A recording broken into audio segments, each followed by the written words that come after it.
My name is Eduardo Medina. I'm a senior in journalism with a minor in history, and I'm the editor-in-chief of the Auburn Plainsman. My job is to just spearhead, the paper and make sure everything's running smoothly, to edit all the stories, obviously, and I guess just to supervise in general. This year, what I've taken away from being editor is just how valuable the work that our writers do is.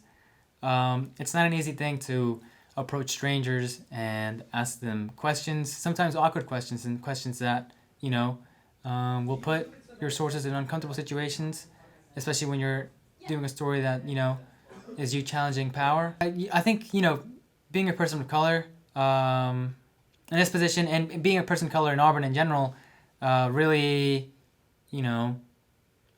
it influences the way I see this university, this state, this country, the world. And so, to give you some concrete examples, I was really nervous about doing this editor gig because of that fact. And that might sound, self-defeating, or maybe it won't make sense to some people, probably white people. but I think that, to people of color, I think that'll make sense because in this position, there's only been one other person of color that was editor, and I can't imagine the stress it put on him.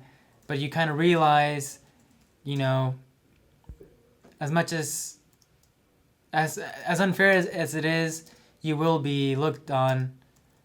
You're representing your whole community in some respect. When I interned at the San Francisco Chronicle, first and foremost, I should say that I was, very lucky to get that. And that's not coming from a place of, false humility, of self-deprecation. I mean, it really involved a lot of luck. But luckily, I was there, and it was incredible. They had me on the breaking news team, on the Metro team rather, and I did breaking news.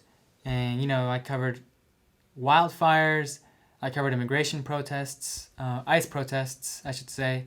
I did a story on the Oakland City Council. That was probably my favorite story that I did there.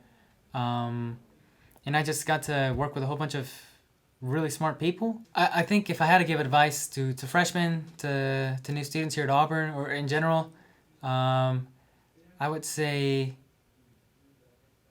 what would I say? I think reading goes a long way. That sounds really simplistic, but if you truly love, the craft, if you really like journalism and you like reading stories, I think that gets you far.